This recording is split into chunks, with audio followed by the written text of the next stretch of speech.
to 216, a link to the Past Randomizer podcast. I am your host, Fear Agent, back with another excellent show. Today on the show, we've got Kaesden, a member of the league team JKLOL. Previously talked to Leoria and had Jesse on the show. And saving the best for last, we've got Kaesden on today. Had a great time just learning about Kaesden, hearing the story. And we've raced each other a couple of times here and there, and the real benefit of the show is that I get to learn and spend time with everyone in the community. And I don't know, I just really enjoy it and really enjoy talking to Kaesden. I think you'll enjoy it too. I like to record these intros right before the episode comes out. So it's Sunday, the 3rd of September. I find that it's always funny when you have a busy day, how much busier it can be. So I've spent the entire morning in the emergency room with my son. He was outside playing in the backyard with his friends, playing in the dirt. And as kids will do, they were throwing rocks and just horsing around.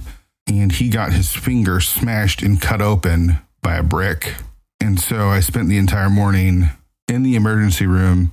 Gosh, the emergency room here is awful. We were there. His finger is just like pouring blood. And we were there for over an hour and 45 minutes in the waiting room of the emergency room. So they wouldn't even see him. He fractured the tip of his finger and the cut went from like his fingernail all the way to the back. It's pretty bad. So he's got to get stitches and kid stuff, kids messing around, playing with rocks and stuff. But it's already a busy day. Just adds to it. Got the 216 fantasy draft here in a little bit. And after that, we're going to be doing another draft here on 216. The last one was so much fun. We drafted the Legend of Zelda series. This time we're moving away from Zelda and we'll expand beyond just drafting series. But we're going to draft the Super Mario Brothers series. So all of the mainline Super Mario Brothers games, and we decided to throw in the RPG games. So Super Mario RPG and the paper games as well. So yeah, it's going to be a lot of fun. Just a busy day. And then the stress of, seeing my son come in crying like I've never seen him before, and his finger just tore open, just adds to the stuff that's going on. It's just one of those days. There's rando stuff going on. Maybe we'll talk about that next week. League registration closed. I think they had the most teams sign up that they've ever had, so that's pretty cool. Yeah, other rando stuff we can get to next week. But today, let's focus on our interview with Kaesden. So let's get to it. Here's Kaesden. All right, Kaesden, super excited to have you on the show, man. I think this completes the whole JKLOL team, which is pretty cool. Sorry you were the last one of JKLOL. I mean, someone has to be the last, right? Yeah, exactly. Someone does have to be the last. Yeah, I'm just super excited to talk to you. I know we've had a little bit of interactions. I know we've done some racing together and stuff in the past, but I don't really know your story. So thanks for doing this, man. I really appreciate it. Yeah, no, thanks for having me on. Appreciate it. So as far as gaming goes, were you gaming as a kid? Yeah, I pretty much always have been. Really? Did you start with a Nintendo? Like the original Nintendo? I did. Kind of funny story. Back in elementary school, I had a friend who I met. He's Chinese. I'm English. He didn't speak much English at the time, but found out he had a Nintendo, except it was red, and he had a cartridge with like 150 games on it. It was like one of the bootleg China cartridges on a Famicom. That's awesome. So we became friends real quick, and we were just always playing. That is awesome. I think the most memorable game I have from back then was we would play Bubble Bobble all the time. Oh yeah, such a good that co-op. One and Contra. Yeah, it's so much fun. Man, Contra is a game that not many people have talked about, but as far as NES games go, was probably my most played NES game. I mean, once you put the code in and you got 30 lives, it's like, let's go to town. You try playing the game as it's intended, and you realize just getting past the first world is almost impossible. So you have to do the cheat code, and then it's like, okay, this is free now. Yeah. And then it's just fun. Was still hard, though. I still had a hard time as a kid, but yeah, you can still lose with the 30 live code, and it's like, can we just get infinite? For sure. Yeah. Okay. So you had access to a lot of different games then with your friend, right? Yeah, I did. I had that. I got my NES. I don't even remember what year it was. Probably around 86, 87 or something. It wasn't immediately when the NES came out. It was a little bit into its life cycle. But I got that. First game I ever got was one, I don't know if you've ever even heard of it, Rygar. Oh, yeah. I loved Rygar. Yeah, that's a great one. Such a good game. Yeah. I remember another tough one. Breaking that game. Like, I don't think I ever beat it because, the game's insanely difficult. But, you get on the overhead levels, and you could just start glitching all over the map. It was so broken. But you could just run everywhere and find stuff. And I have a lot of fond memories of that game. Yeah, so do I. I think that was like the first game that sort of, even more so than Zelda, gave me like a love for fantasy stuff. Yeah. Because it's even more fantastical than the original Legend of Zelda. At least in my mind it was. Maybe I'm wrong. But it was weird because when I got the NES, I got it for Christmas, and I was kind of expecting, it's like, oh, I'm going to have Mario and Duck Hunt and all the stuff that comes with it. And the set I got was just the control deck that didn't come with any games, just came with the 2 controllers and the system. And then the game I got was Rygar. It's like, I'd never heard of this as a kid, and put it in and play. Like, oh, this is cool. This is something I've never seen before. It's something I haven't even played, even with that 201 cartridge I used to play at my friend's house. It's like, I've never seen this. This is cool. Did you end up getting the original Zelda? I did. I had Zelda. I did play. I think I rented Zelda 2 a little bit, and it's like, this is not the same game. Right. And it's insanely difficult. But yeah, I did play the original Zelda. I remember, I forget if you put in the name Zelda or the name Link, and you get to start on the Master Quest immediately. Yeah, I think it's Zelda. Yeah. I think you put Zelda as your name, and then you get to start on the Master Quest. And I don't think I ever beat the game as a kid. I still don't think I've ever actually beaten Zelda 1 now that I think about it. I've played it. I've been in all the dungeons, and I would get to the Master Sword, but I never finished the game because it was pretty brutal. It was brutal, especially as a kid, man. Like, you could tell me where to go, and I still didn't mean I could do it, right? I had the Nintendo Power to read and look at the maps and okay, you go here, you go here. This is how you get all the hearts and all the weapons as early as possible. And the game is still brutal. It's just hard. For sure. So what was your favorite on the original NES? Did you have a favorite that you could think of? It's hard to say. If I had to pick one, it probably would be Zelda. That's probably a game that I remember spending the most time just replaying the beginning levels and restarting it. That and Rygar obviously has memories because it was the first game I ever got. Yeah. But other than that, Zelda was kind of where it was. Okay. Did you continue on with the Super Nintendo? I did. Yeah. Yeah. Okay. Same thing. I was a little late to the party. I didn't get it right away. My same friend, he got a Super Nintendo from Japan pretty much the day it launched in Japan, and we're playing Super Mario World before it's even available in the US. That's awesome. And then I'd go home and fire up Super Mario Brothers. I want to keep playing, but this is what I have. And you start playing. It's this is not even remotely the same. But I did eventually get one. Unfortunately, I ended up getting it by trading in my NES. So a lot of my old consoles and old games I don't have anymore, which kind of sucks. I wish I would have kept them, but same time, when you're a kid, you don't care. You just want to get the new latest and greatest game and system and play something new. So you're not thinking long term. You're not thinking about when you're older, and it'd be cool to have that. You're just thinking, I want the new thing. I wanted to play Mario. I wanted to play Super Mario World and the new Zelda and all the cool new games with the good graphics. I was I want to do that. They look fun. So what games were you playing? Was Link to the Past one of the big ones? Link to the Past, I very much remember fully 100%ing that game and finding 20 hearts. And I remember thinking I found the gold sword, thinking it's a secret. You're not even supposed to have it because the game would tell you, I think in the story, how to get the silver arrows, but it doesn't tell you anything about upgrading the sword. You just kind of have to be well, it upgraded my bow. What if I throw my sword in? What happens? Yeah. And then you get the upgraded sword. Oh, cool. It's crazy powerful now. Yeah, for sure. Any other wacky games or games that you were playing that? On SNES, I mostly played a lot of like the mainstream stuff, nothing too crazy.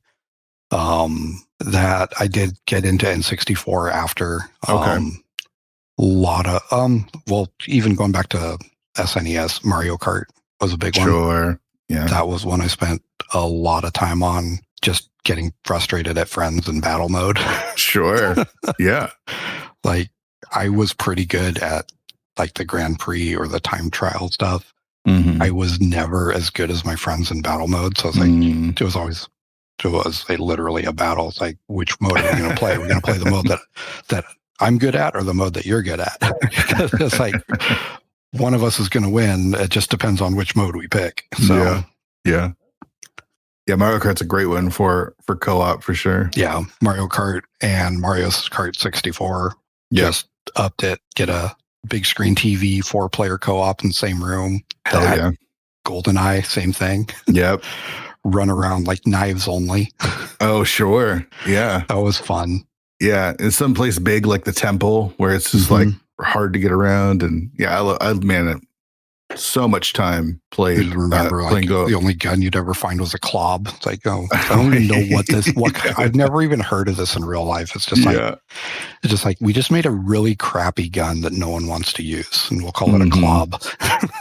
Yep. Were the games that you were playing and playing with friends, did that sort of hit that competitive itch as a kid? Or did you even have a competitive itch as a kid? Were you playing sports? Yeah, I mean, I was never really into sports. I did have like that competitive itch. I don't know that I recognized it to the same level I, do now with Rando. Sure. But like, I always wanted to do really well when I played games, or like try and get as far as I could, or break games open and just do as much as I could with it. But I don't know that I recognized it necessarily as just being straight up competitive, because I was never in football or anything. I was actually usually always in band, because I was avoiding PE class because I didn't want to do it. Sure. So I would join marching band. But at the same time, like, there is a level of competition in that too. It's just, it's a different kind. It's not a physical thing as much, even though it is somewhat physically demanding being out there and marching in the sun. But sure. I mean, it's not the same as football. It's not the same. It's a different level. It's different, but but the competition is still there. Exactly. So. Yeah, for sure. And marching band, I don't know what instrument were you playing? Oh, I played a little bit of everything. I started out on clarinet. I changed over to sax, which plays basically the same. And then by high school, I was playing trumpet. Oh, okay. So nothing kind of a mix of a bunch of different stuff. I played baritone for a little bit. Pretty much any brass or woodwind I've played to some degree, with the exception of trombone, because I could never get the slide positions down. It just wasn't happening. Sure. So, but nothing too heavy to carry for marching band. Oh, no, I mean, sometimes I did. Like, there was a time when I was playing a baritone, and I was having to walk to and from school, which was like 3 miles, carrying that thing. And that thing's like 20 pounds, 30 pounds. Like, I don't even know how heavy it was, but it's a big case. Carrying that thing home was not fun. Yeah, I bet. Marching with it too is not the most comfortable.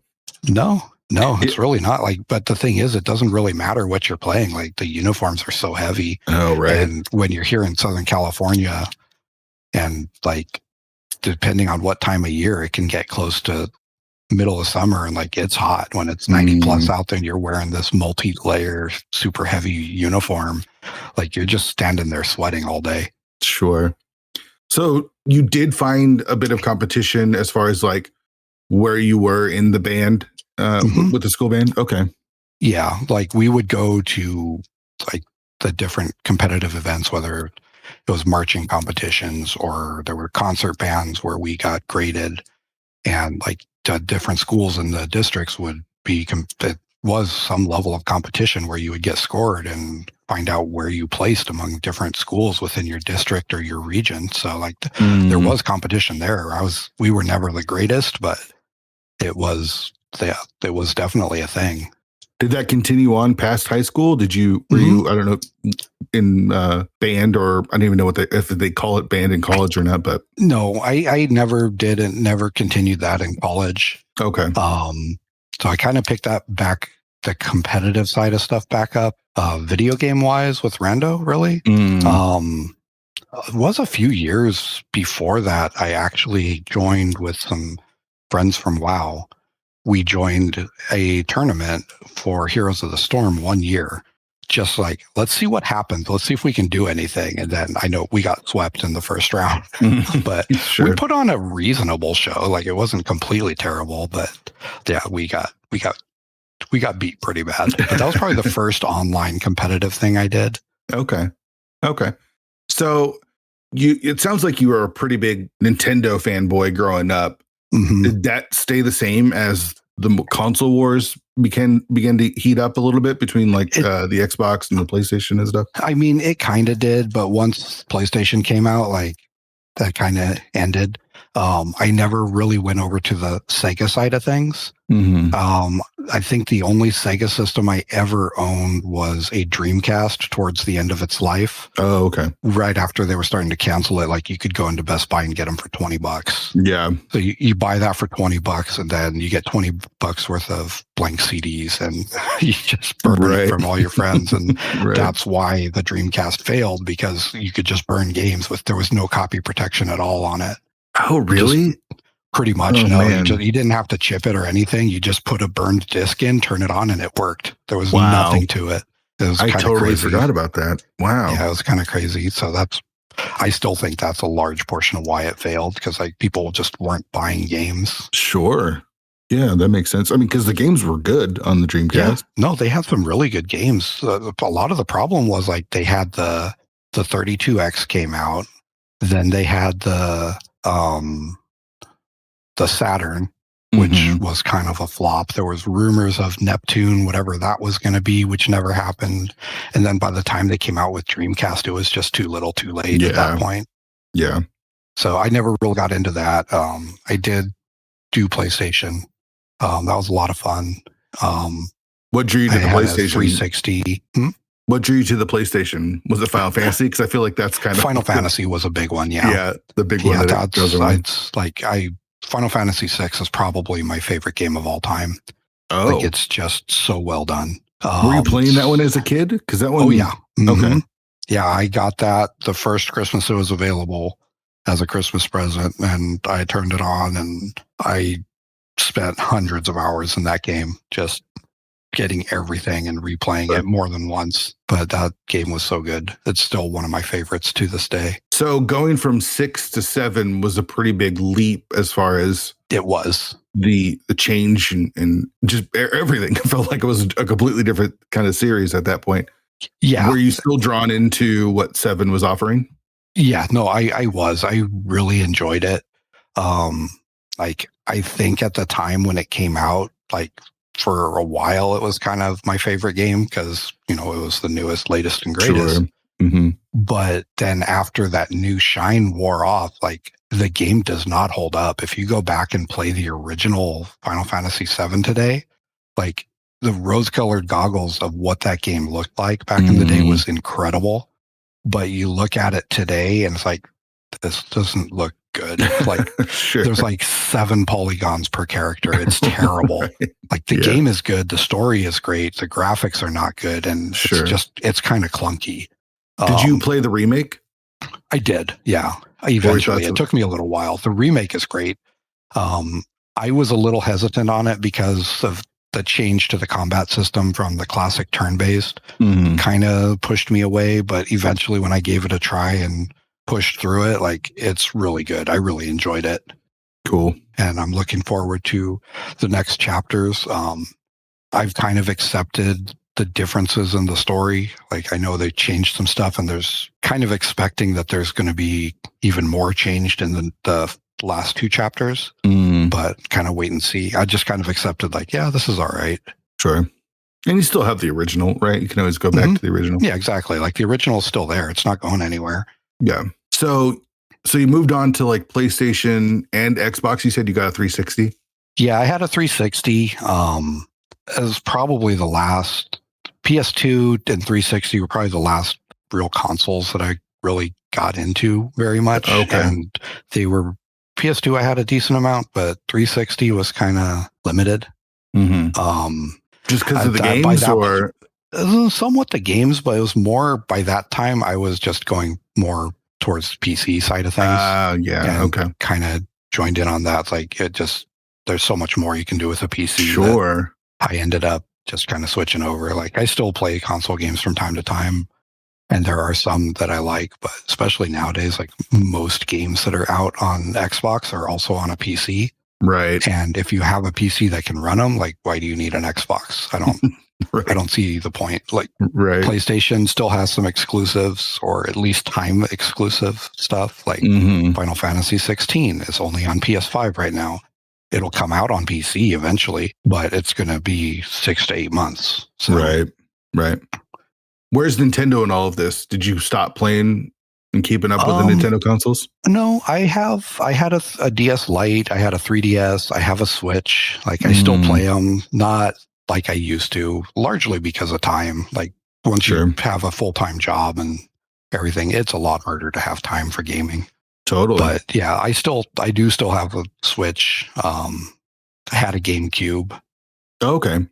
GameCube was fun. I have all of the Metroid Primes from the Wii GameCube onto Wii. Oh, right. Those are all, great games. For sure. So when do you start getting into PC games, and what PC games were you playing? So PC I got into it in junior high. I always wanted a PC. My dad always said no, because he knew the first thing I was going to do when we brought it home was install games on it. He's like, I'm not buying you a $3,000 video game machine. Yeah. Eventually he caves and he's like, we're getting it, but this is only for school. You're not playing any games on it. I was like, okay, I get it. I understand. And then the day we brought it home, I already had the discs for SimCity. And that's awesome. loaded that on the same night. And I told him, this is the only game I'm going to put on it, I promise.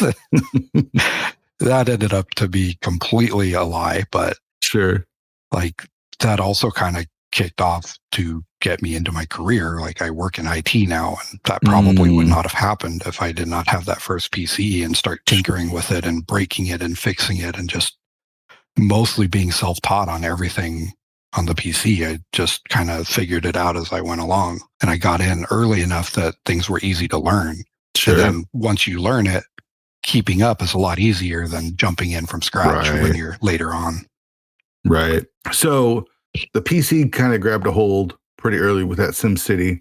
You could also even sell SimCity to your parents, I think, as like, this is kind of like educational. Yeah, it's educational. I'm learning city management and finance management. And it's like, no, they're not going to buy that at all. But he just kind of shakes his head and like, okay, I guess. And then, like later on, the amount of money I saved my parents on like computer repairs and building PCs as I learned stuff, like more than paid for that first PC. So like it became kind of funny later on in life. Sure. That's awesome. As you got older in like the college age years, were you still playing a lot of PC stuff? Was there a multi MMO or anything that you were into? Yeah. I have more hours in WoW than I like to admit.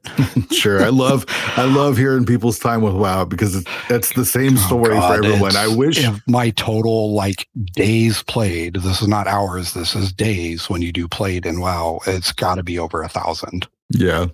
Like 1,000 days of just sitting. That's like 3 years of playing WoW over 15, spread out over 15 years. And like, there's a lot of idle time while you're just logged in, but not actually playing. But even still, like that's a lot of time. And like, if you add up the number on all your characters, it's like, it's a scary number. But I played that pretty much from when I was able to get into the beta initially before it launched. Oh, wow. Up through Legion, I had a sub constantly, and I was playing it to some degree of how serious I was for on and off for quite the entire time. Then after that, it just kind of started fading, and I finally got out of it after the latest couple expansions. And I kind of don't miss it. It's like I don't miss the wrangling herds of people to do raids and get everyone to get along, have their schedules line up. So, it's a pain trying to raid. Sure. Yeah. It's fun though, right? Like there was something to it. It's just, No, at some point it becomes. I don't regret the time I spent there. It was a ton of fun. I did some mythic raiding in Legion. I think it was Legion, yeah, because it was in the Nighthold was the instance with a mythic group, which is the highest difficulty. And I remember we did one of the bosses, like you're supposed to do it with 3 healers, 2 tanks, and the rest DPS with 20 people. We're like, well, we're missing a healer tonight. So what if we just do 2 healers and then bring an extra DPS? And we did that and we still got it down. It's like, you're not supposed to be able to do that because this was still when it was really fresh content, but like everyone was so good. And then shortly after that, the guy who was the guildmaster left the game and the whole guild just fell apart after that. It's like once he was gone, he was the glue that was holding it together. So sure. Do you remember your introduction to speed running or even Twitch? I don't really remember my introduction to Twitch. I do very clearly remember my introduction to Rando. And it's not the same story that most people have with Andy and Christos. Like I did watch them eventually, but first time I was doing it, I was watching my buddy who is a mod in my channel, Seawalker. I was watching him streaming and he was playing Zelda, except he had a Mario sprite. I was like, what the hell is this? And then he's like, oh, this is Rando. It's like, stuff can be anywhere. It's like, how is that even possible? What do you mean stuff can be anywhere? It's like, yeah, you just start the game and go open chests and you could find a hammer in Kakariko or you could find a glove in Link's house. It's like, what? That doesn't make any sense. So I did that. Then I found it on Reddit, started doing some of the weekly asyncs there. It was kind of where I got started learning how to play. What year is this? This has got to be around 2018. Okay. When I was first starting to like just casually play the game and learn the game and pick up Link to the Past, because I hadn't played it since I was a kid at that point. But it's like, I don't remember, like the game wasn't that hard to play. It was pretty straightforward. Walk around and slash at things. Like it's a lot harder to go fast while you're doing that, but the game itself is not hard to play. Right. So were you watching Twitch already? I mean, occasionally I would watch here and there, not a ton, but like I would watch just things here and there. Like if there's a game I wanted to kind of watch a preview of to see, is this something I want to buy? Like I would just kind of search the game rather than the streamer, find someone that was playing it and look at it like, hey, is this interesting or not? And go from there. But then after, you weren't watching streamers basically at this point? No, not really. But like after I saw my friend Seawalker playing, I started looking up more rando stuff and I found speed gaming, and then I was watching, I forget what years it was. It was the 2 years back to back that Andy won the main tournament. Okay. I want to say it was 2018 and maybe 2019 or 17 and 18. I remember he ran 2 years that he won back to back, and then a third year he ran, and finally, like, he didn't want to run that year or something, but he wanted someone to be able to say that they beat him, something to that effect. But so around after that second tournament that he won, I started watching it more and playing it, and like my first seeds were taking like 3+ hours, sometimes even 4. Sure.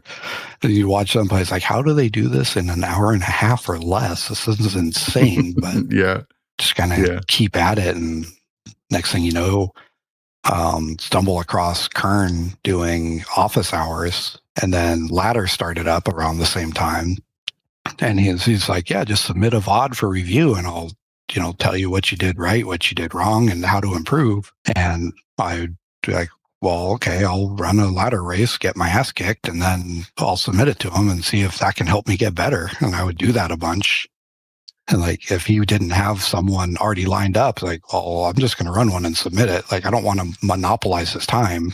But if he was missing content, like, I would gladly give him a race to review. So. All right, so I'm gonna slow things down. Yeah, I'm gonna slow it down a little bit because I'm interested in where you first started with, watching your friend play and being like intrigued by it. Did he tell you to go to the Discord, or did he tell you like about the website, or did you just Google it? I want to say he just told me about the website. He's like, yeah, just go to lttpr.com and you can download it. And like, Okay. I already had a collection of SNES ROMs. Sure. So like just, hey, point to this. Like, all right, cool. So how did you get to Reddit instead of Discord? Because I feel like there's a mix of people. Was just more active on like when I would be browsing stuff on the internet. I just was more active in Reddit. Like if I wanted to look up information about a game, that's where I would go. Sure. Whatever the game might be, like that's just where I went. Like there's always going to be good information there. So I don't know how much, like you didn't realize at the time. It's like, there's not that much going on in the ALTTPR Reddit compared to what goes on in Discord. Like it's night and day, but there's enough to get me into the game, get me hooked. And then eventually I would find the main Discord and be like, oh, there's a ton going on. Were you doing like the async stuff? Were you asking questions? Okay. Yeah, like I would run it. I would sometimes watch a VOD from somebody who had a better run and try and see like what they did and just try and figure it out. But like I was always stuck around just being a little over 2 hours was about the best I was able to get to on my own. Sure. Because there's not a lot of resources on Reddit, right? Like there's not. Like you can ask questions. There's people there. You can ask questions and like I still see it today. Like people that are playing super casual will be like, hey, I'm stuck. I think I have a broken seed. It's like, well, no, you don't have a broken seed. That's not a thing. Like, unless you're doing insanity entrance, there's about 0% chance that you have a broken seed. It's not possible. You're missing something. Sure. So, okay. So how long are you doing just the Reddit stuff and the stuff on your own before you get introduced to Discord and start getting more involved? Probably about a year and a half or so. I think the way I stumbled into the Discord stuff was like Kern had posted about office hours on the Reddit. I started watching him there. Somehow that landed me in Kern's Discord. And then from there, you just start finding links. You find the main one. And he had mentioned the mentor tournament. And I was like, wait, what do you mean mentor tournament? What is this? And so I started Googling that. And then I found out. And that's how I got into the GMP Discord. It's like, if they ever do this again, because this was after the very first one. So it's like, there's no guarantee they're ever doing it again. Right. If they ever do this again, like I'm going to submit and I'm going to join that and I'm going to try and get good at this game. And that's basically what happened as soon as it was available. So I was like, please don't disqualify me for having played too much because I had ladder races already. Sure. So. Yeah. So you joined the mentor tournament then, right? Mm-hmm. And is this the 40 bunks class that you're a part of? Mm-hmm. It is, yeah. In 2020. Yeah. Yeah. It's me, Leo, Jesse, sort of. He didn't actually join the tournament, but he kind of got started in the community around the same time. Vortex. CJ. I mean, CJ doesn't play anymore, but, and he started at the time, it was a CJ's whatever awesome fun server and then named it 40 bonks and I guess it just became the place history from there. Yeah. It's the place that everyone from the 2020 year just kind of gathered because that's where we had a home. Sure. And I give all the credit in the world to CJ, which I kind of hate to say in public, but he did a really good job getting that community set up and started and letting it thrive. So now it's kind of there's a place like we welcome anybody who wants to join. So sure. So this is 2020. Mm-hmm. We're all stuck at home. So obviously more people are playing Rando. You join the mentor tournament. You start making friends. Tell me about that experience in the mentor tournament for you and how quickly, because I would say that from the outside, the 40 bonks are really good friends with each other, like actual friends. Yeah. More so than the game even. I think part of that is just because of, everybody working from home and not going out as much because of all the COVID stuff. Like we just interacted, even though it was online, like we were hanging out with each other every day, pretty much. Like that's where there was nowhere to go. Nothing was open locally. So just hanging out online and we just, we talked to somebody that many days in a row for that long, like you're bound to become friends. Right. And then you just kind of grows from there. Sure. So tell me again about your time in the actual mentor tournament. Did you find yourself growing in your skill, and who was mentoring you? Do you remember? I definitely did. I had Gamachu, Shireen, Kern, CJ was for one of them. I'm trying to remember who else, or that might have been the whole list. I mean, Gamachu, Shireen, and Kern, that's a pretty good trio. It's kind of a who's who of Rando back in the day. It's like, sure. I found a good name. The funny thing is, like, when I first joined, like, Shireen reached out to me and be like, hey, I saw you joined. I just wanted to reach out, see if you needed anybody to mentor you. Like, I didn't have a clue who Shireen was at the time. I had no idea. I was like, yeah, sure. This is my schedule and we'll talk. Then I started talking and doing the races. I was like, yeah, it's, you want to do good in mentor tournament and get a Shireen route. Like, that was fun. Like, if you can survive and go where he tells you to go, you're going to do well. Yeah. But then when you get to the unmentored stuff, it's like, now you got to remember, like, what would he tell me to do right now? And kind of figure it out on your own. It's such a different world. Yeah, for sure. I bet he recognized your name from Reddit, because I know he could have. I know he does lurk there. Yeah. I know he lurks around there. I've seen him post occasionally, so he may have seen my name there before. That would be my guess. So how'd you do in that tournament?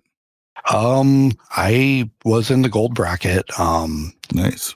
I only lost, I want to say 3 games. It might have been either 2 or 3 games. And they were both to Floyd, who later turns out got the old boot. So right. I don't know what would have happened if he had been caught sooner. I don't know if he was cheating back then. I have no idea. I just kind of assume, like, even if he wasn't there, like, I'm going to run into Scoopel, and I'm not getting past Scoopel. Scoopel is terrifying. He got good so fast. Yeah, dude's really good. Like, I'm pretty sure he was pretty much at sub 90 NMG level by the time we were in brackets there. If not, he was really close. So, like, I was maybe putting out like 145s to 150s and thought that's pretty good for a newbie. Sure. So, I mean, it is pretty good for a newbie. Yeah, I mean, it's not bad, but compared to someone who's doing sub 90 on the exact same content, like, right. Yeah. Like, you're saving 20 minutes over me just by moving better. That's insane. How do you compete with that? So did you find it was a good place for you to learn? I know it's kind of a silly question, but the mentor tournament really did its job in one, introducing you to racing, and then 2, preparing you for what racing was like competitively? It did a lot. And I think Jesse says it really well, was like, it gets you prepared for racing, but it also just gets you introduced to the community and gets you socializing with people and kind of gets you that group of people that you start talking to. Right. But it's both. And like, every year they improve that tournament so much. The first year, I remember people were like, oh, I kind of went one and done, because they just like went straight into brackets. And if you lost in the first round, well, thanks for coming. Right. Like, you're not really learning anything that way. You didn't really get much out of that. So they changed it up and made it Swiss into brackets for our year. But when it was my year, it was the first 2 rounds of brackets were still best of 1. So I lost that race, and like, well, that's that. Like, I don't know that I would have lost 2 in a row if it was a best of 3. I think I could have put up at least a 3-game series, but we'll never know. I lost the first game, so that's the end of that. Yeah. So you're racing now. You got a community with. Was it called 40 Bunks right away, or were you guys just hanging out in CJ's Discord? It was CJ's Discord. It was somewhere in the middle of that 2020 class. We named it 40 Bunks. It happened pretty quick. So effectively, it's been 40 Bunks the entire time. Okay. Like that was part of CJ's things. Like he couldn't dash cancel to save his life. So he's like, yeah, we're just we'll start a league team. We'll call it Team 40 Bunks, and we always get 40 Bunks, and will be our thing. I was like, okay. But it's like, well, how about making that just the server name? It's like that worked out really well. Sure. So you talked about League. You guys ended up joining season 3. It was you, Leoria, and Windfox for a different team name, right? What was your team name? Was under Please Clap. Okay, and the Please Clap name is based off of is it Jeb Bush? No. So that actually came from doing Jackbox. Oh, okay. We were doing Jackbox with Oro, I think, and some other people. And it was doing the robot rapping game. And I couldn't think of anything for one of the rounds. So I put autocomplete for the last line. And the last line was, please clap. Please clap. And it was so stupid. We just started laughing like, oh my God, that was amazing. And then we had already, me, Leo, and Winfox had already been talking about making a league team. So I DM'd them and I was like, hey, that's our team name. We're done. Just like that. And it was like, nobody had a better idea. So like, yep, that'll work. So that's what it was. That's how that got started. So tell me about your first experience with the league. You guys start in the open. You go 10-4, make the playoffs. Had to feel pretty good about your first season. We had a good run. Like I couldn't really ask for more for a first time out. Like we did really well.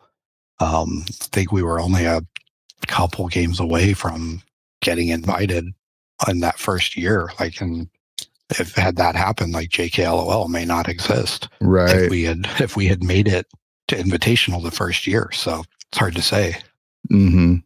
But yeah, we were really happy with how we did. Yeah, it looks like you went 6-2. Yeah, just a really strong performance. You guys come back for season 4. Winfox goes to another team. You guys bring in Jesse, and things kind of go pretty good. Yeah.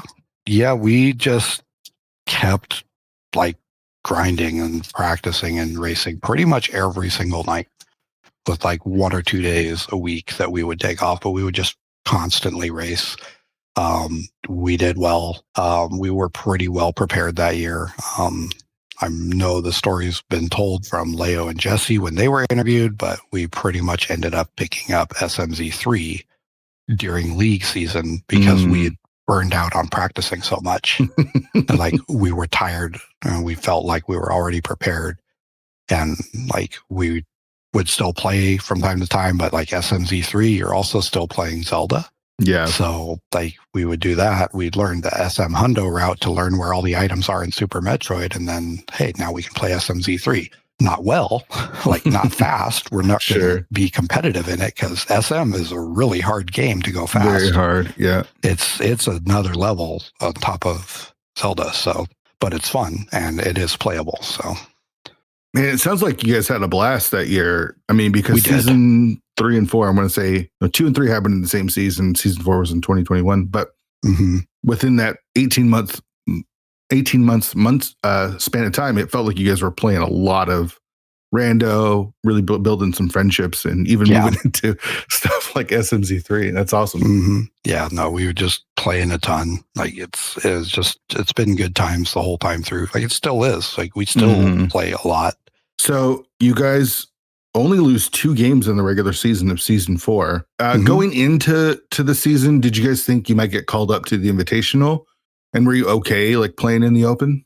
So like we had talked about it, like, hey, if it happens, would we do it? Yeah. Like, and I'm not going to speak for my teammates, but like, was I expecting it? No.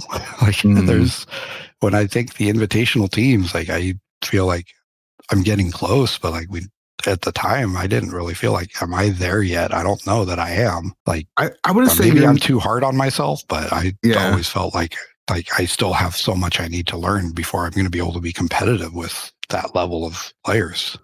I want to say your team was definitely in consideration for Invitational for season 4. Yeah, and I feel like I heard rumors that we were in consideration, but like I have no idea. Like, we were cool playing in the open. Yeah. Like if we got it, cool.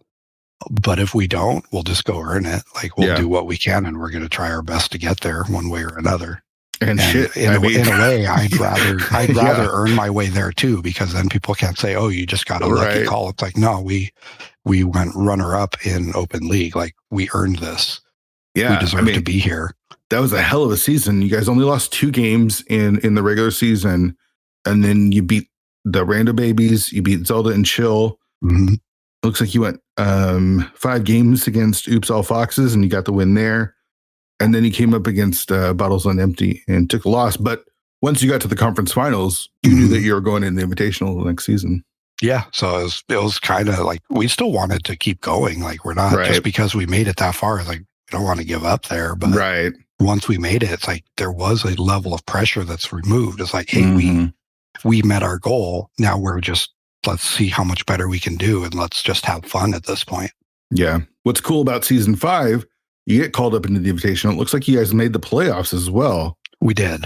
Which is, I think that's super awesome. I think both you and Bottles on Empty had gone from open to invitational and then made the playoffs the next year. Runs, yeah. And like, our attitude going into that season was just, we don't want to get relegated. Like, we don't want to be ping-ponged back and forth between open and invitational. Yeah. And it's like, so you see all the names that are in invitational. Like, I respect the crap out of everyone there. Like, they're all so good. And we know what we were in for. It's like, this is different. Sure. And the division that you were in was interesting because of how close everything was. If I remember right, weren't we in the division with the team that won the whole thing? Yeah, you definitely were.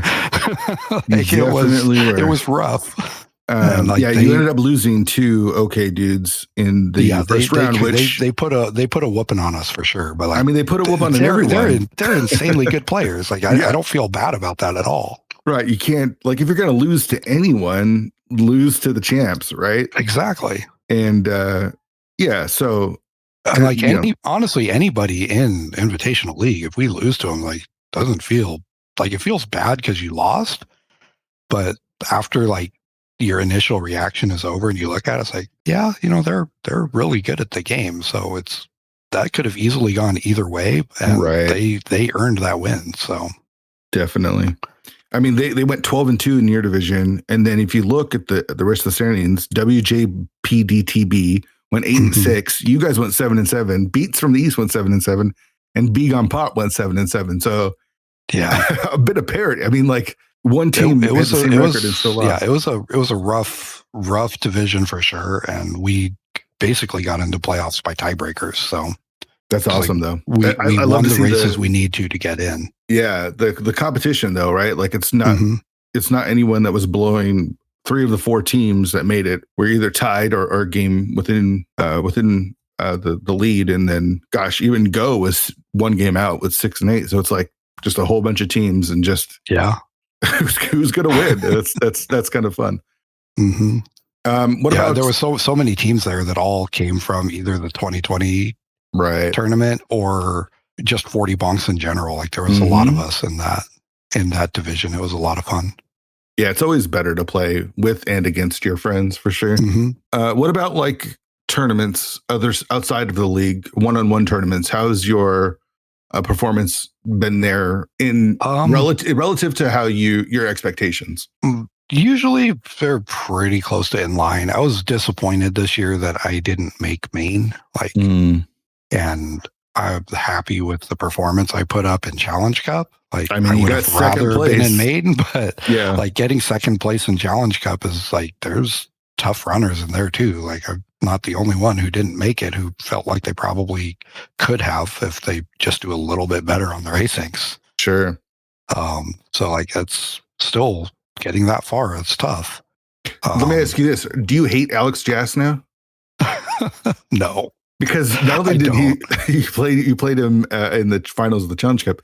I want to say you guys were playing. We just played in 80 keys as well. Yeah, that's right. He had game 2 of the Challenge Cup. I'm salty at myself. That was the one that against Alex Jass. Yeah, I just derped. I had him dead to rights in that race. I should have won that. There should have been a game 3, but that was the game where you were in Gannon and you ran out of magic. Yeah. And I thought I still had enough to get that last shot off. And you see the little bar of magic in there, and you go to light the torch with the lamp.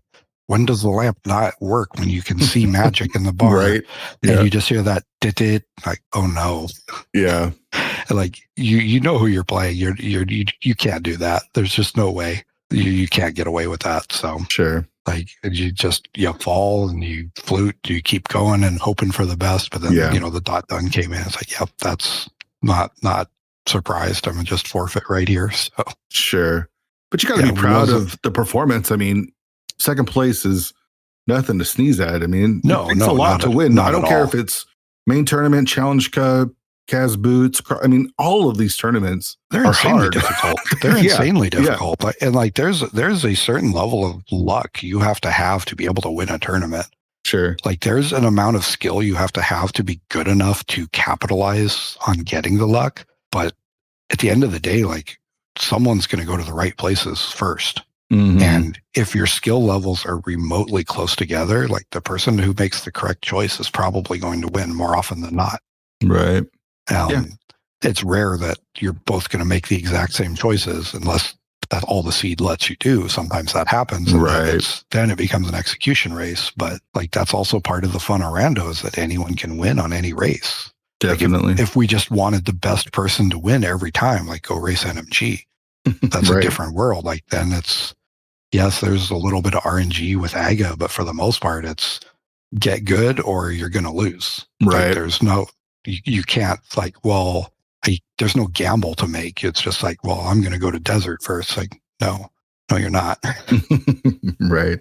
So as far as like volunteering and doing things outside of just racing, have you been on the council? Have you applied for the council? Or what about tournament management? Have you done any mods or admin stuff there as well?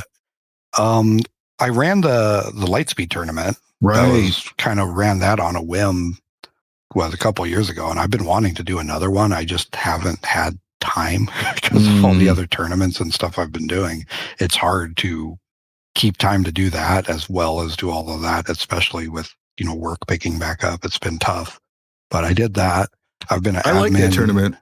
Yeah, it was fun. Like it was I when I did the survey afterwards, I think the only negative comment I got from anybody afterwards was actually from you, just saying like everything was great, but I didn't care for the mode and maybe you might not run it again. And I don't know if that's changed between then and now if I ran another one, but like if that's the worst anybody had to say about it, like I'd say it was a pretty big success. Like everyone was happy with it. So it's like if the mode's not for you, it's not for you. That's like that's not even a complaint against the tournament. That's not a complaint against the tournament. Like no, not at all. Like, it's just like it's like everything was great, but it just wasn't for me. It's like all right, well, hey, you tried it. If you don't like it, you don't like it. Like no one's going to force you to play. Yeah, it was a It was like a small tournament, well run. It was. I think the best part about that mode is that it's not long. You get done pretty quickly. Yeah, that and being async focused for the entire tournament was like. That takes all the scheduling pressure out of it. Like I know some people decided to schedule and race live anyway because it's fun and that's fine. But when you just plan to async everything for something that's not serious, it makes it so much easier to just be like, well, I'll just run it whenever, Yeah. I can't believe I lost to GFE in the finals there though, because that dude complains about luck too much. He's always talking about how lucky I am, and then he got super lucky. Yeah. That guy. I mean, it's light speed. There. You make one play and like you're gonna win or lose. It's whatever. Yeah. I definitely had fun. What about the council? Were you ever on the council? I was never on it. I've applied more than once. I just never got on and never going to now because the council is no more. Right. I did apply to admin for TARC. Mm-hmm. If that doesn't go through, like I have no idea if it will or not. If that doesn't happen, I'll probably try to apply to help out in whatever they end up setting up whenever admins are selected. Like there's going to be other roles to apply for. Like I enjoy helping out and doing things as much as I can. You were a mod for the league, right? I was. Yeah. I was a mod for the league last year. I'm a mod for the Casual Boots tournament last year and this year. And I am a leader in main tournament for this last main tournament that just happened. And that's supposed to be on track to become a mod or an admin eventually in the future. Oh, okay. So we'll see what happens there. Can I ask you this? Because I don't understand it. Mm-hmm. It feels like the main tournament has like a million different roles. Like, what's the difference between an admin and a leader and a mod leader? And there honestly, I kind of agree. There are a lot of hats in that tournament, probably more than there need to be. At the end of the day, admins are the ones that are in charge, right? They're the ones who have all the power and make all those big decisions. Leaders are, I guess you could kind of say, super mods. Some of us, when we applied to be admins, and they brought us on as leaders first to kind of see how things run, how things work, get a feel for it. And then, then when they are ready to add people, that's kind of the pool that's going to be pulled from for mods. And that's not the case for everyone. Some of the leaders are just like, they are in the leader role, but they're really kind of like, I think Pool Float is a good example. It's kind of like the lead of restreaming, that kind of thing. And Reg is kind of the same situation. I don't know that there needs to be quite that much hierarchy of admins than leaders than mods. Like it's a lot, but like it does work. And having that many people does kind of reduce the workload too. Sure. So, and it makes sense when it's explained on what it is you do. Like basically a leader is an admin apprentice, right? Like you're learning the ins and outs of what it takes to be an admin for and like you look at the names of the admins in the main tournament right now. Like there are a lot of them are names that have been around for a very long time, and some of them are just they're ready to pass it on to someone else. Like, and that's good. Like you're not going to be doing this forever. Whoever it is, like eventually you're going to move on. You also shouldn't be doing it forever, honestly. No, you shouldn't. You need fresh blood. You need people that are current, that are a part of the. If nothing else, to me, the most important thing for whether you're a leader or an admin in any tournament or community is you still need to be active in that community. Whether you're an active racer or you just playing casually, like you still need to be around and active. Because otherwise, how do you know what the community wants if you're not part of it? Totally. Like you're just telling people to keep doing what you used to do back in the day. Like things change. Things need to adapt as new stuff comes out. So. I mean, I think that's true in the situation that we're in, right? Mm-hmm. Like, it absolutely is. The council's gone. We're just about to vote on who the new admins are to date the episode. And you and I chatted a little bit for the admin application episode where it was a little more formal. It was a little more structured than this. It's like talking about yourself, trying to sell yourself. That's the word. I could talk about stuff I've done forever. That's fine. Trying to sell yourself on something is so hard. It's super such hard, a difficult thing to do. So, and especially with it just coming, like you posted in 216, like, hey, I'm going to do this thing. I'm like, hey, that sounds like fun. I'll do it. And I DM you right away. You're like, all right, let's do it now. I was like, okay. It's like, shoot, I wasn't quite prepared, but the JKLOL crew had the least amount of time to prepare because Leora even helped me come up with this question. So you had a little bit more time than she did. But we were all on voice when you had posted that. I was like, hey, Fear just posted a thing. Like we need to probably ping him and be like, let's get in on this. It's because we know we had all applied. So So outside of you're trying to sell yourself, what's your take on all that's going on with like the council and Tark and all that? And how do you see it going? I mean, I think this is going to result in some needed change. Like things were getting kind of stale the way they were being run. I think for the most part, things were running well, but we were kind of at a point where something was going to happen, whether it was what did or something else down the line. Like it was eventually going to blow over. And I think it was on the roundtable, like people said, like council kind of has served its purpose already. We got our rule set, and I think the rule set needs to just be more a set of guidelines and let the tournament organizers kind of be the ones who take control of that power. Because at the end of the day, the only thing that has any kind of what I'm looking for, like the responsibility for their power, or like if they make a choice that is bad for the community and bad for their tournament turnout is going to go down. It's like they have a vested interest in getting that answer correct. So if we have a starting point of a base set of rules, it's like, hey, this is what we have. I think the one thing that a lot of people have agreed is just, maybe add Specky Clip to it, making that legal, leave everything else as is. And if tournament organizers want to do something different and it's popular and it takes off, then just update that rule set. Yeah. Like, I don't think it necessarily needs to be like, you could take a community poll to see what do people want. And if it's overwhelming, like I kind of had joked with Leo and Jesse a little bit about this, but like if it's overwhelming, you could call it the 69 rule. If 69% of the community or more votes one way or another, like there you go. Then that's the way it'll be as the default rule set. Yeah. But that doesn't stop anybody from running a tournament with different rules. Sure. And if enough people are doing that, then you just update that rule set to reflect what are most people doing. Yeah, I think that's kind of my vision. A smart way of running. I mean, we just sold it. Stop the votes. Kaesden's in. I think running it in a way. I feel like there's too many people trying to change or stop the wheel and change what Rando is.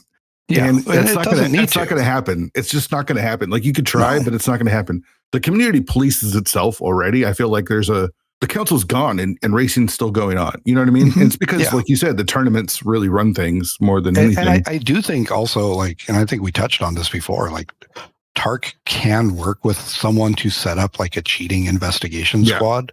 And I do think that needs to be independent from Tark. Sure. And I've heard a lot of people talk about it being anonymous, like not knowing who is actually on that. I think a big part of that is like it should be its own secret Discord. Like the admins of Tark should not have visibility into what cheating investigations are going on.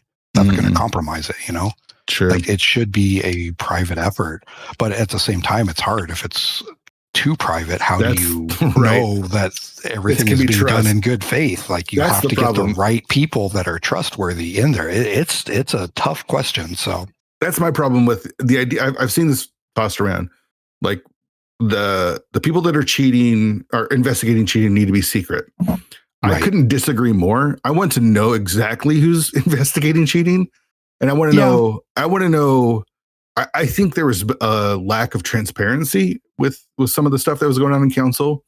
Yeah. And I feel like putting it on Front Street, not all investigations, but investigation conclusions should be more public. Public. And we know who did it. Like I think I mostly agree with that. There is a little bit of concern that I would have, like, if you reveal too much, you could tip off other people that are trying to cheat. Like, what are they looking for? Sure. And it gives people ideas how to avoid it, which you don't want to do. You don't want to make it any easier. You don't want to give people ideas. Hey, how can I cheat? Maybe I see a hole in the process. You don't want to do that either. I think there's only a couple different ways of cheating. There's ROM inspection. There's screen sharing or watching other people's streams. There's ROM inspection, whether that exists or not, and to what degree, I have no idea. I'm sure it's out there, though. It's true. There's stream snipe. People can stream snipe, or you could have a friend that's running it side by side and feeding you info. Those are the ways. So exactly, those are the three ways. So saying that this X person was caught cheating for stream sniping or whatever, and we came to the conclusion without giving the specific details, I think is okay, but at least making public what they were doing and who was doing it. You know what I mean? Like, I feel like that. And I honestly want to know who investigated them, because if it's like, I don't know, if it's people that I don't trust, I don't know if I will. Yeah. And also, like, is it people that, like, you could be like, hey, wait a minute, these people have a direct, like, conflict of interest where, of course, they're going to want to get someone removed. Totally. And I was like, I don't think people would act like I want to think the best of the community, and 99% of people are doing things the right way. But what if, like, I don't even understand why people would cheat at this game. Like, you're literally cheating at a game that has no prize. Your prize is just woo, I won. I wish I could understand it. It's so stupid, but I just can't. I just don't understand it because it's so much. You just don't get it. If there's money on the line, okay, I get it. Like, there's money on the line. So SG, okay. Sure. But beyond that, like, what are you gaining? Is it just to, like, inflate your ego? Like, I don't know, man. I don't get it. I don't get it. I don't either. All right, so where's your relationship right now with racing? Do you feel like you have a good relationship going forward with racing? Are you still racing a lot? Do you plan on entering a lot of tournaments and stuff? Yeah, no, like I'm trying to lean more into my kind of self-imposed rule of staying in one tournament at a time, which I keep breaking. Sure. Because I was just in Challenge Cup and then 80 Keys came up. So I was like, I had to join that. And then Cross Keys came up and like, well, I'm already in 2. I'm going to take a pass on this one. Plus, I'm not good at Cross Keys. So yeah, I managed to get out of that. Now that I'm out of both of those, I get a bit of a break. Probably the next tournament I'm going to be doing is League. I don't think there's anything between now and then. Yeah. But yeah, no, I don't have any plans on going anywhere. Maybe just start doing some ladder now that I'm not doing anything in particular. Sure. Yeah, I think you've shown that you're a really good quality runner, and it would kind of stink to see you not play the game, honestly. Like, yeah, I'm excited for JKLOL for season 6. I think you guys are going to have a really strong performance. I am too. The modes this year, I feel, are a big improvement. Yeah. And I have a feeling there's going to be a lot of people coming back that might have skipped out last year. Yeah, I agree. I do not envy the admins trying to figure out, like, I think we found out last year there were 8 teams that were invitational the year before that bailed. Yeah. And if those 8 teams come back this year, what do you do with them? Yeah. Because I don't know that there's any existing teams that weren't relegated that aren't going to come back. You get 4 new teams from Open that come up, like they're probably going to take the spot that they earned, I would think. And then what if you have 8 other invitational quality teams coming back? What do you do? Like that's, I don't think there's going to be that many. Open League could be terrifying. Or do you expand invitational? I don't know. I have no idea what their plan is. There will be turnover. There's never. I doubt all 32 teams come back for the invitational, or that the 32 teams that get the invite will be there. I think there'll be. I thought there'd be close to like 8 this season before they announced the modes. Okay. Now that they have announced the modes, I think it's closer to 4. I think there'll probably be like 4 teams. I think minimum of 2. I think 4 is probably the high end of what to expect. Yeah. Somewhere between 2 and 4. Yeah. But if you get more than the same number of teams coming back, like any one of those teams that stepped out last year, if they come back, like any one of those teams are invitational quality. Yeah, straight up. That's a big question. That's the scary part is when you throw them into Open League, like do you just throw them in and let the bloodbath begin, or like is Open League just become just as scary as invitational at that point? Like what do you do? It's tough, you know. It'll be interesting. I'm excited for League Season 6. I think I am too. It's always so much fun, especially with all co-op playoffs. Like that's the best. Such a good idea. That's the best change they've made. Like that's I love huge. It. Like I was saying to them, I was talking to some of the admins. Like I wish I thought of that. That's such a good idea. Such a good idea. It really is. And now that the pendants don't mean anything, you guys can put your pendants in correct order and get your actual JKLOL. Like, we can put it in the correct order, or we could just screw with everybody and do it in the wrong order just to be jerks. Yeah. But yeah, no, we'll almost certainly will put it in the right order finally. So sure. All right. Going to ask you the tilt question that I ask everyone. How do you handle tilt, whether it's in the middle of a race or at the end of a race? In the middle of the race, if I get tilted, I just start assuming I've lost, and it makes me play worse, and I hate it. It's like after the race, I think I deal with it better. Like I'm one of those people that I can take a loss pretty hard at the moment, but like a few hours later or the next day at the latest, like I'm over it. I just move on. Like I don't hold on to it. It's just a game. We're here to have fun. Like I just try to keep it in perspective. It's like part of what we like about this game is that like anybody can win. Just because somebody beat me doesn't mean I played poorly. Maybe it's just the way it went. Like maybe they made that one-off play. Maybe they're making crazy plays because they think I'm better and they need to make a play. Like in a way, that's kind of a compliment. So I kind of look at it in that side too. For sure. Such a good approach. I love it. I wish I could have that same approach, but for some reason, mentally, it just wrecks me when I lose. It's tough. Like I get it, but I do think it's good to just try and keep that in perspective. That it's just a game, and like even if you lost, you get the same prize as the person who won. So, except for maybe some fake internet points. That's about it. Right. Yeah. No, it's such a good, healthy perspective to have that, is something that a lot of us could use, is just keeping that in perspective and knowing that, like, you know what, it is just a game and it's okay that you lost. And my personal value doesn't need to be tied towards whether I win or lose a rando game. Just let it be what it is and have fun with it. And through that, you could probably have more fun racing for sure. Yeah.